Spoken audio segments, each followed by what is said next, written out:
Hi students, class 11th का chapter number 2 का objective चला गया है।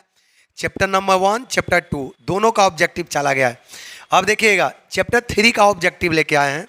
सारे स्टूडेंट वीडियो देखने के बाद कॉपी में नोट कर लेना, ये बहुत आपके लिए इम्पोर्टेंट होने वाला है वीडियो। क्योंकि देखिए ये यहाँ पर भी देखिए दिख रहा है CSCPT 2007 में पूछा हुआ है क्वेश्चन। क्योंकि जो स्टूडेंट फ्यूचर में CS करना चाहते हैं, जो स्टूडेंट फ्यूचर में CMA करना चाहते हैं, उनके लिए बहुत इंपॉर्टेंट है। अभी से आप ऑब्जेक्टिव में लग जाओ, क्योंकि क्लास 11 12 ही सबसे बड़ा इंपॉर्टेंट होता है आपके लिए, ठीक ना। तो अभी से ही आप लोग एकदम से लग जाइए। ठीक, आते हैं सीधे टॉपिक पर। आपका क्लास चैप्टर नंबर 3 का है, आपका theory base of accounting principle. बहुत आसान है। चलते हैं आपका क्वेश्चन नंबर 1 पर। देखिए क्वेश्चन नंबर 1 क्या है, गैप। गैप क्या है, यहाँ पर मिस्टेक है। गैप का फुल फॉर्म क्या है आपसे पूछता है। ये देखो CA में भी पूछा हुआ है क्वेश्चन, बोला है कि गैप का फुल फॉर्म क्या है। तो इसका गैप का फुल फॉर्म क्या होता है, जनरली एक्सेप्टेड अकाउंटिंग प्रिंसिपल। क्या इसका फुल फॉर्म होता है, generally accepted accounting principle. Next question चलते हैं, question number 2। Accounting does not record non financial transaction because. बोला कि अकाउंटिंग में नॉन फिनेंशियल ट्रांजैक्शन का रिकॉर्डिंग नहीं होता है। क्यों? एक्रूअल कंसेप्ट के कारण, cost concept, giving concern concept, money measurement concept. इसका सही आंसर है डी, मनी मेजरमेंट कंसेप्ट बोलता है कि अकाउंट में केवल उसी चीज को रिकॉर्ड कर सकते हैं जिसको मनी के रूप में मेजर कर सकते हैं। ये मनी मेजरमेंट कंसेप्ट क्या कहता है कि अकाउंट में केवल उसी चीज को रिकॉर्ड करेंगे जिसको हम लोग मनी के रूप में माप सकते हैं। समझ आ गया ना। तो इसका सही आंसर क्या होगा, डी होगा। नेक्स्ट पॉइंट चलते हैं, अगला क्वेश्चन देखिएगा। Which concept required at those transactions which can be express in terms of money should be recorded in books of account. देखिए आपको सेम क्वेश्चन आ गया। बोला कि विच कंसेप्ट मतलब एक तरह से प्रिंसिपल। बोला कि कौन कंसेप्ट बोलता है कि अकाउंट में केवल उसी ट्रांजैक्शन को रिकॉर्ड करेंगे जिसको मनी के रूप में हम लोग क्या कर सकते हैं, एक्सप्रेस कर सकते हैं। तो बताइए, business entity, dual aspect, money measurement. इसका सही आंसर सी होगा। मनी मेजरमेंट हमने अभी अभी बताया ना। मनी मेजरमेंट कंसेप्ट बोलता है कि अकाउंट में केवल उसी ट्रांजैक्शन को, अकाउंट में केवल उसी लेन देन को रिकॉर्ड करेंगे जिसको मनी के रूप में हम क्या कर सकते हैं, माप सकते हैं। कोई दिक्कत? चलते हैं नेक्स्ट पॉइंट। देखिए 4 नंबर, according to which concept proprietor of the business creditor of business. बताइए, बोला कि किस कंसेप्ट के कारण प्रोप्राइटर किसको बोलते हैं, ऑनर को। प्रोप्राइटर किसको बोलते हैं, ऑनर को। किस कंसेप्ट के कारण प्रोप्राइटर को क्रेडिटर माना जाता है। आप लोग याद करो, कॉपी में एक टॉपिक हम लिखवाए हैं, बिजनेस इंटिटी कंसेप्ट। इसी को बोलते हैं इंटिटी कंसेप्ट। ये इंटिटी कंसेप्ट क्या बोलता है कि business and businessman both are separate person. ये कंसेप्ट क्या बोलता है कि बिजनेस अलग है और बिजनेसमैन अलग है। समझ में आ गया आपको? तो देखिए यही आपसे पूछा है, according to which concept proprietor of business is treated as creditor of business. आपका periodicity concept, entity concept, materiality concept, consistency concept. इसका सही आंसर देखिए क्या है, बी है। अगला पॉइंट चलिए, आउटस्टैंडिंग। देखिएगा, outstanding expense is included in profit and loss account at the end of the year according to which concept. क्या बोला है कि आउटस्टैंडिंग के मतलब होता है बाकी। आउटस्टैंडिंग के मतलब क्या होता है, बाकी एक्सपेंस। वैसा एक्सपेंस जो अभी तक अभी ड्यू है, बाकी है। तो देखिए क्या बोला है, outstanding expense included in profit and loss account at end of year according to which concept. किस कंसेप्ट के द्वारा आउटस्टैंडिंग एक्सपेंस को प्रॉफिट एंड लॉस अकाउंट में रिकॉर्ड करते हैं। Matching concept, full disclosure concept, accrual concept, going concern concept. इसका सही answer है सी है। कोई दिक्कत? इसका सही आंसर क्या है, सी है। देखिए 6 पॉइंट, ये भी देखिएगा CPT 2010 जून में पूछा हुआ है। ये भी क्वेश्चन जून 2010 में पूछा हुआ है, ध्यान से देखिएगा। Provision for bad and doubtful debts is made due to concept of. बताइए, provision for bad and doubtful debts is made due to concept of provision for bad. Provision for bad मतलब क्या होता है समझिएगा। मान ले कि हम किसी व्यक्ति को सामान बेचे, मान लेते हैं कि मैं राम को ही हम सामान बेचे ऑन क्रेडिट पर, कितना रुपए से, 10,000 पर। हम राम को उधार पर सामान बेचे, कैसे बेचे, ऑन क्रेडिट पर, कितना रुपए में, 10,000 में। हमको डाउट है, लगता है कि राम इसमें से 1,000 रुपया नहीं देगा, लगता है कि राम इसमें से 1,000 रुपया नहीं देगा। तो इस 1,000 के लिए हम प्रोविजन बनाते हैं। इस 1,000 का हम लोग क्या बनाते हैं, प्रोविजन। 1,000 के लिए क्या बनाते हैं, प्रोविजन। प्रोविजन मतलब डाउट है कि 1,000 रुपया मिलेगा या नहीं मिलेगा, इसको बोलते समझा गया प्रोविजन। प्रोविजन मतलब डाउट होता है कि लगता है कि पैसा नहीं मिलेगा, तो हम पहले ही मान लिए कि जाओ पैसा नहीं है मिलेगा। समझ में आया? तो देखो यही बोला है, provision for bad and doubtful debts is made due to concept of, किस कंसेप्ट के द्वारा, conservative concept, full disclosure concept, going concern concept, consistency concept. इसका सही आंसर है ए, कंजर्वेटिव कंसेप्ट। ठीक ना। अगला पॉइंट चलिए 7 नंबर, accrual concept is based on, बताइए एक्रूअल कंसेप्ट किस पर बेस होता है, dual aspect, cost concept, matching concept, none of these. इसका सही आंसर सी है। अगला पॉइंट चलिए 8 नंबर, as per income tax act accounting period, या देखो इनकम टैक्स हमेशा अकाउंटिंग पीरियड कब से लेता है, 1 अप्रैल से 31 मार्च। इनकम टैक्स हमेशा कौन सा पीरियड लेता है, फिनेंशियल ईयर। फिनेंशियल हम बताएं कि कब से स्टार्ट होता है, 1 अप्रैल से स्टार्ट होता है और 31 मार्च को समाप्त होता है। ठीक ना। तो देखिएगा, फ्रॉम 1 जनवरी टू 31 दिसंबर नहीं, फ्रॉम 1 अप्रैल टू 31 मार्च। देखिए इसका सही आंसर बी है। 9 नंबर, according to which concept the same accounting method should we follow each year.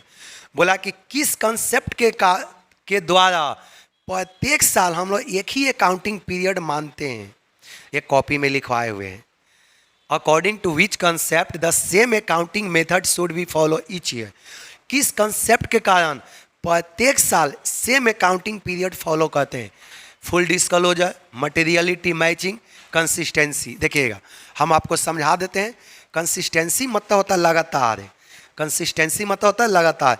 ये कंसेप्ट क्या कहता है कि जो अकाउंटिंग प्रिंसिपल को इस साल पालन किए हैं, इसी अकाउंटिंग प्रिंसिपल को अगले साल भी आपको मानना पड़ेगा।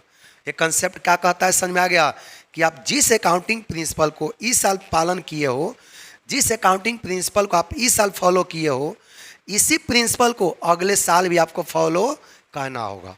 ये समझ में आ गया कंसेप्ट क्या कहता है। चलिए तो इसका सही आंसर है कंसिस्टेंसी। नेक्स्ट पॉइंट चलिए, accounting concept of matching means, बताइए accounting concept of matching means, बताइए मैचिंग कंसेप्ट आप लोग समझ लो। मैचिंग कंसेप्ट किसको बोलते हैं, वैसा कंसेप्ट जहाँ पर इनकम, वैसा कंसेप्ट जहाँ पर इनकम एंड एक्सपेंस को आपस में मिलाकर प्रॉफिट निकाला जाता है।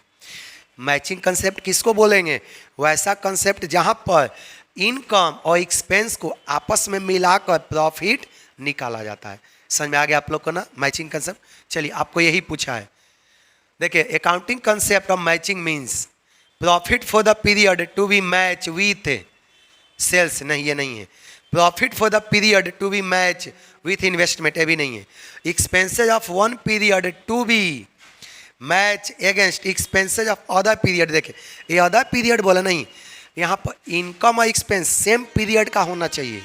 इनकम और एक्सपेंस कब का होना चाहिए, एक ही पीरियड का होना चाहिए।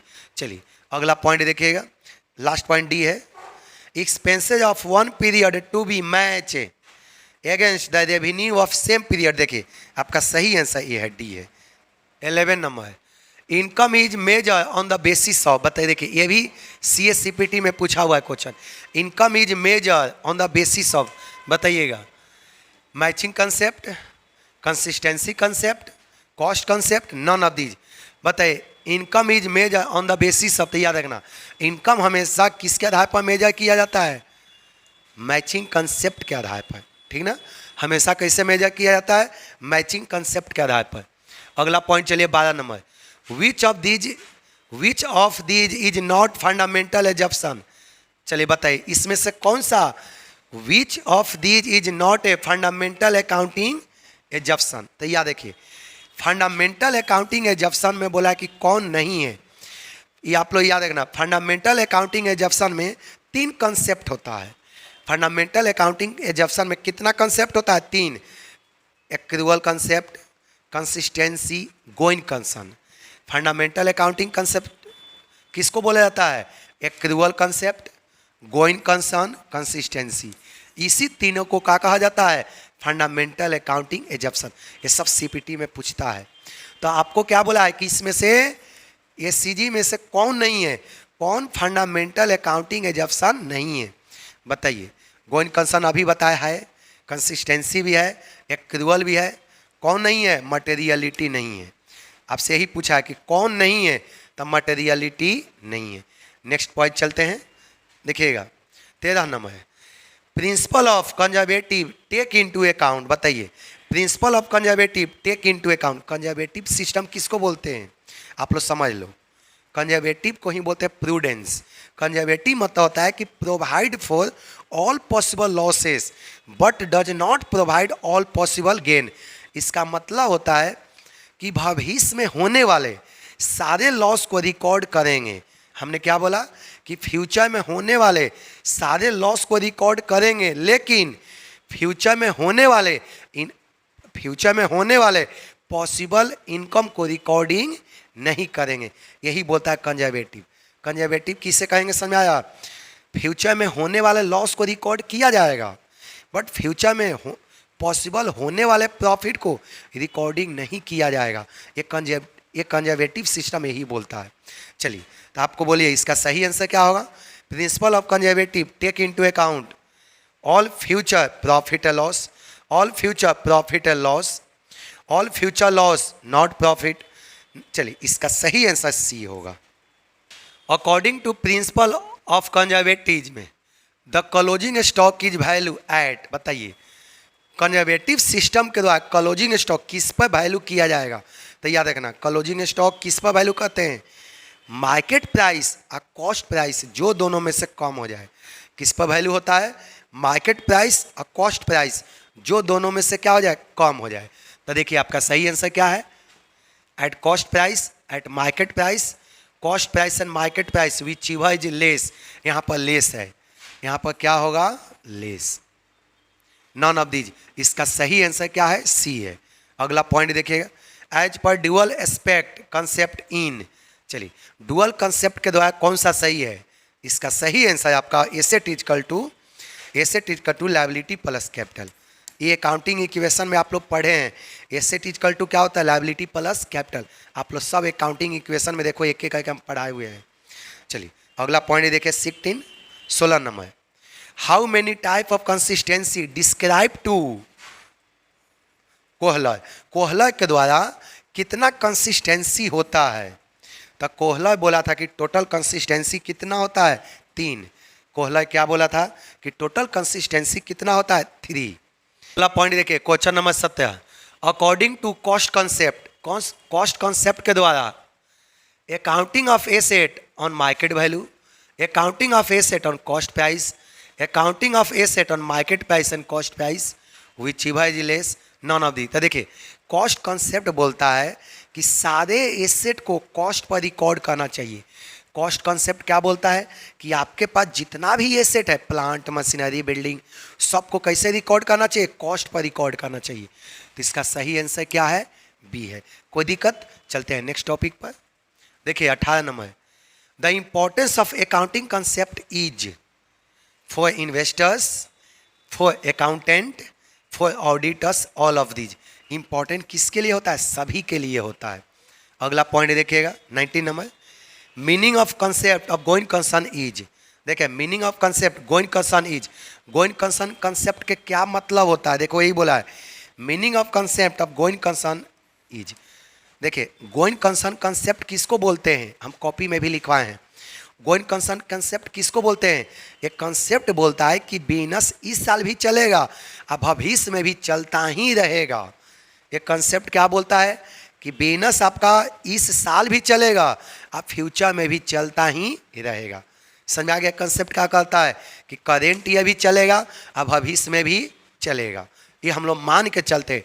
मान लें कि हम ही लोग कोई बिजनेस करते हैं तो क्या मान के चलते हैं कि इस साल भी चलेगा और 10 साल 20 साल 25 साल चलता ही रहेगा।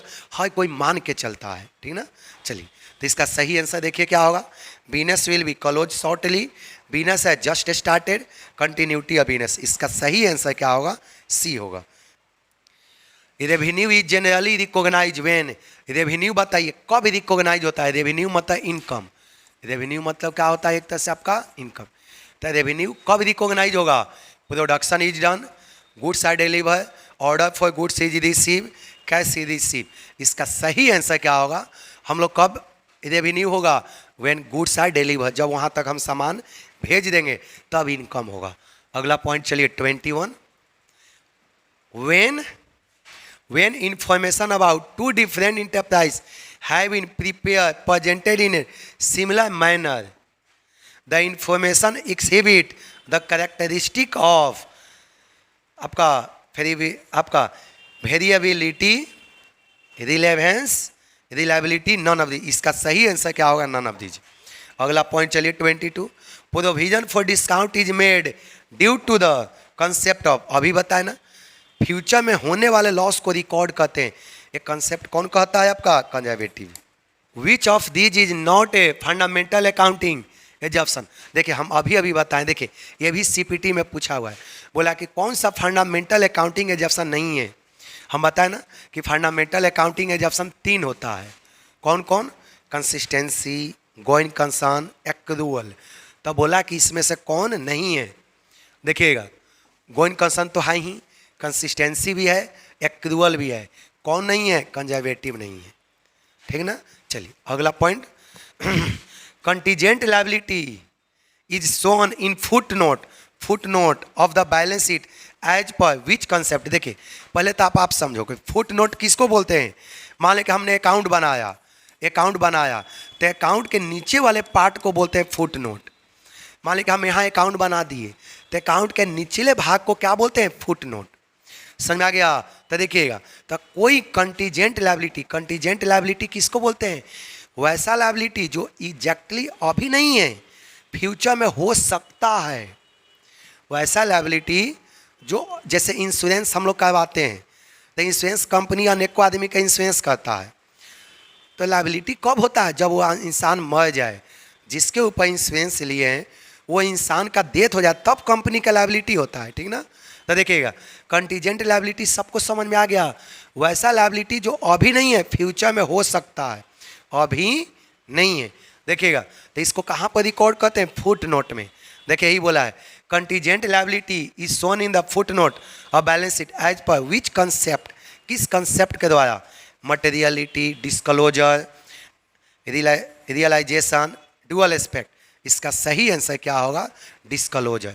अगला पॉइंट देखिए 25, according to which concept the, देखिए ये भी आपका सीपीटी में पूछा हुआ है, ये भी सीपीटी में पूछा, बहुत इंपॉर्टेंट है। देखिए according to which concept the owner of an enterprise pay the interest on drawing. बोला कि किस कंसेप्ट के कारण ऑनर जो होता है, मालिक, ड्राइंग पर क्या देता है, इंटरेस्ट।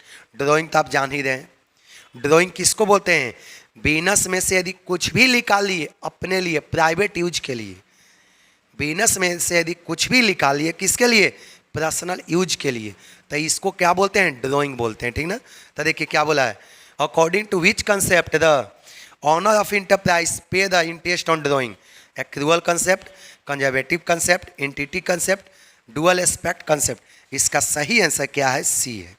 देखिए यहाँ तक कोई दिक्कत, आपका टॉपिक समाप्त है।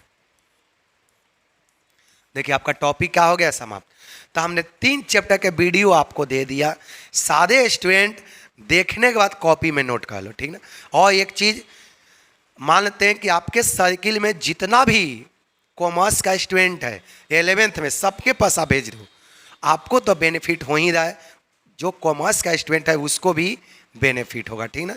चलिए ठीक, सभी स्टूडेंट को थैंक यू, सारे स्टूडेंट नोट कर लो।